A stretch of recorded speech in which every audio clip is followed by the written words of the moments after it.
Well, thanks for tuning into this earnings conversation with ICICI Securities. They came out with a really good quarter. The stock has reacted a bit indifferently, or maybe is a bit lower as well, because maybe just maybe there could be some concerns around what could happen in the times to come, and whether the market share numbers that have come out, do they signify anything significant? Well, we thought it's best to let the management speak instead of us trying to second guess that. So let's get in Vijay Chandok of ICICI Securities to talk about how he thought the quarter went by and what is his outlook for the year ahead. Vijay, good having you. Thanks for joining in. Hope all is safe. Um, Congratulations on a good quarter. How do you sum this up? Revenue growth 47%, net profit growth 96%. The headline numbers look really robust. What went behind it? Yeah, first of all, thank you for having me on the show. Good to see all of you again. Yes, I think fair to say that we've seen an all-round growth this quarter around. It's been propelled by a combination of growth in equities business, where on a year-on-year basis, we actually gained 160 basis points in market share. We also continue to grow and gain market share on a gross flow basis when it comes to mutual fund. Similarly, it's been a much improved quarter for even investment bank on a YOY basis, some 30% plus growth coming there. So if you look at all our businesses, I think on a comparative YOY basis, all the engines have sort of come together quite well. Similarly, we've continued to focus on improving operating leverage.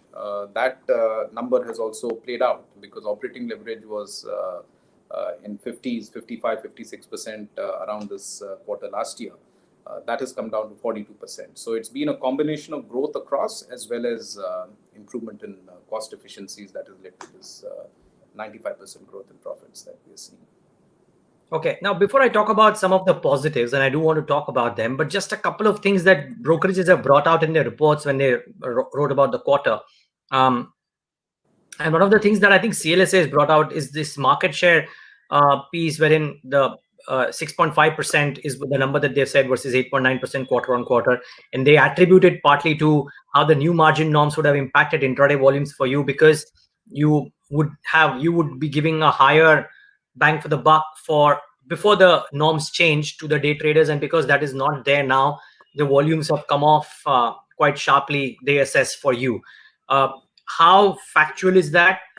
And is this something that you can tide over easily, or will it take some time? Can you throw some light there? Yeah. So one of the changes that have happened in this quarter is the implementation of the new margin norms. The margin norms, in a way, actually brings all brokers at par in the extent of leverage that is provided to customers, which over a period of the next 4 quarters will completely go away. So that's the path that we have taken. Firstly, when we look at the business, we have to look at it in 2 parts: the derivative side and the equity side, right? Taking on the equity side first, equities, again, you have cash and you have intraday. So these norms have not impacted cash at all, right? There's no regulation there. It's impacted the leverage that can be provided by brokerages on the intraday side, right? So on that side of the business, what we have seen is a relatively less muting of market share in the quarter as compared to on the derivative side. So 2 things need to be noted. One is the impact on the equity has been far lower. And the reason why the impact on equity has been far lower is because the extent of leverage that we have provided to our customers is very similar to what the other players in the markets provide. So the impact on market share is negligible. In fact, now we are exactly equal to whatever any other player provides. So from going forward, any changes in regulation will actually be accretive in market share to our mind. It should be accretive to market share. Similarly, on the derivative side, I think we used to provide leverage to customers, which was amongst the higher end of the spectrum as compared to the other players in the market. We were able to do this because when you provide leverage, you have to manage risks of customers and the firm. And given our platform and the agility that our platform is able to demonstrate, I'd always mentioned that we have a strong technology backbone supporting our company. we were able to provide that leverage and yet manage risks for our customers as well as for the firm. And now that has normalized vis-a-vis competition. So with that change, in the first change, the delta impact for a firm like ISEC, which was able to provide greater leverage, actually impacted market share more than market, and that's what is reflected in the change. So more of the market share muting that we saw actually happened on the derivative side and not on the equity side.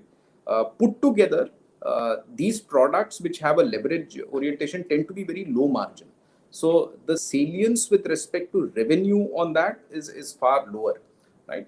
So while the headline number is important, I would say the revenue salience of these numbers is relatively far lower. So to elaborate further, the impact on derivative, where the market share fall has been the sharpest, the total impact on revenue on a run rate basis is only 7.5% of our total equity revenue. So that's the extent of makeup that we need to do. We don't have to make up the entire market share. So that's the point I'm trying to make to get our revenue back on a run rate basis. Nonetheless, equities have actually taken over and grown by a faster clip, where we've actually on cash side we've done faster. So on a overall equity sense, on a month basis, in the month of December, our actual equity revenue, derivative and equity revenue combined, was higher than what we did when the regulations came. So that's how. So I think beyond the point, this hair splitting is interesting, but you've got to take it with that much relevance and no more. The mix becomes important, and as players, we have the platform and products, to ensure that we offer cutting-edge solutions to participate in the mix that emerges in the market and make the best for the customer and for the firm. And that's what we have done. We will do. And keeping that in mind, and our past experience of options 20 in mind, to deal with the situation, we also launched a plan called NEO. And I want to talk about that, Vijay. I'll talk about that, because there is a belief that faster scale up of NEO will help you very well. I would love to hear your outlook there. But just one quick follow up there. The impact on revenue of the derivative piece may be much lower. Would the impact on profitability be higher? Typically, I hear almost everybody say that the leverage on the derivative side and the derivative business provides a higher revenue or margin profile and a bottom line profile. That's not the case? No. So let me clarify. We are using leverages in two ways. One is leverage of providing credit facility leverage equivalent of that, and the other is the operating leverage. That is how much is the expense. So let's not confuse the two. So what is getting impacted is the credit leverage equivalent.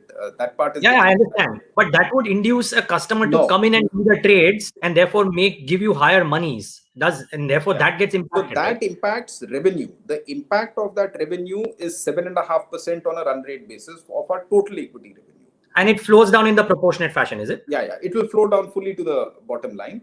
But because this is done on a platform, there is no incremental operating cost. So everything flows to the bottom line. Got it. So the issue that we are talking of is how do I make up for that revenue, reduction of 7.5% on the derivative item, for which we have four propositions: the equity cash, equity intraday, the derivative overnights, and the derivative that happens on a intraday basis. So the mix of that is what really plays out for us. And on a aggregate mix, in the month of December, we have actually offset the reduction of the 7.5% and landed up actually increasing our revenue compared to the November month. So that's the point I'm trying to make. Fair call. Talk about NEO. People believe that even if it's a low margin product, it will help you in maintaining revenue, market share, or revenue growth numbers. Can you talk a bit about that? So the background to this is actually the fact that we came out with a plan called the Options 20 plan about a year ago. It was, in a way, our entry into the discount broking kind of a format. We wanted to see that on the derivative side and how that impacts. Our 1 year experience has been very constructive because we gained market share right through this period till the last month of this quarter. And we also seen an increase in number of customers. So number of customers actually doubled during this period, specifically on that particular targeted segment for that plan. So encouraged by that, we came out with a kind of a more extended product, which we call Neo.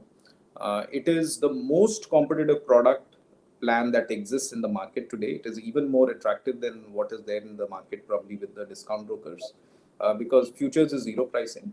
Then you have 20 rupees on intraday equities and 20 rupees on options per trade. So it gives us the ability to be absolutely competitive in terms of proposition, and we are hoping that this will play out exactly the way options played out for us, increase number of customers. It's been roughly a month since its launch. We are seeing some healthy adoption of customers taking that plan. We are already beginning to see growth, which is coming in terms of number of clients, because despite the regulation, the total number of clients in the month of December actually increased with respect to specifically with respect to derivatives and options, which is a segment, this is and the intraday, which is a segment that this plan is targeted to. So I think to sum it all, very attractive for traders, and good traction is coming, and we do believe that going forward this will help us gain both revenues as well as market share in this business. Okay. Last couple of questions. Your cost to income ratio has come off to I think the number is what, 42% now. 42%. Can you scale this down even further, or do you even want to? Part one. And part two, led by all the things that you said, how do you expect 2021 to be? Because I made this point in my trade setup, Vijay, that much as people would have thought that addition of clients by brokerages was a COVID lockdown phenomenon, that is not the case, because you've added substantially high number of clients even in the quarter gone by, which was not a lockdown quarter. So how do you see all of these factors playing out for your business, let's say in quarter four, arguably for the next few quarters? So while I don't want to be getting myself drawn into the discussion of providing any kind of guidance, I will I would still say that we are pretty optimistic about the prospects of the business that we have chosen, because we are seeing increasing number of Indians in spite of lockdown lifts coming into the world of equities. And we are also seeing traction growing back into the mutual fund side of the business. More and more Indians are seeking health protection. Borrowing is returned in a more vigorous way in the markets. A lot of home loans are getting picked up, and all these are very constructive for our business, because compared to, let's say, a year and a half or 2 years back, when what really mattered was probably mutual fund growth or equities growth, I think today we are getting constructively impacted by growth that can come in the lending, borrowing opportunities, growth that comes in the protection opportunities, besides the growth that comes in equities and mutual fund. While we have expanded our horizon and presence and capabilities in these new segments, we have also significantly sharpened our capabilities in the segments that we were already present in the past. New plans, I described Prime earlier, which is a one of its kind plan for cash investors, where you get liquidity within 30 minutes of selling your shares. Only plan of its kind in the market. The Neo plan, which is very attractive for traders. New apps that have been launched. Similarly, on the mutual fund side, we've sharpened our proposition. So we are, I think, far better placed today than we were even a year and a half or 2 years back. And with a growth that can come in the markets, I mean, I remain pretty constructive and optimistic about ongoing growth, because our business is such that it doesn't require capital. It doesn't require too much of cost investment to be laid out. So if there is a need for Indians to invest, if there is need for Indians to borrow, and there is need for Indians to take protection, We are there to service those needs in an open architecture and a digital way. So So that is how we cross-selling look would at anyways it, help and we you are to. remain therefore fairly constructive and optimistic of times forward. So all of these opportunities and cross-selling would help you maybe maintain the kind of run rate on the revenue growth front that you've shown. Is that See, a possibility? we will again, as I said, do everything that we can do to maximize the opportunity in front of us. I think the capability is there, the intent is there, and the agility is there, and the sort of team is all set and charged. So we will do this. Obviously, we will. It will depend on how markets eventually Of play course. out, and I would say I would believe that given the kind of liquidity that is there in the markets, at least in the near horizon, things are still looking all right, despite all the things that the skepticism that is there with respect to valuations at present, etc. Um, so so so clearly, in fact, on certain volatile days, we see greater activity on our platform. So clearly, with the kind of business that we have, the customer base that we have, I would say, if markets continue to remain the way things are, things should continue to keep moving the way it has moved in the past. Well, we wish you all the best for that. Thank you so much and good quarter. Keep up the good work. Thank you so much once again for having me on the show. Pleasure is mine. The pleasure was ours, really. And viewers, thanks for tuning into this earnings conversation with ICICI Securities.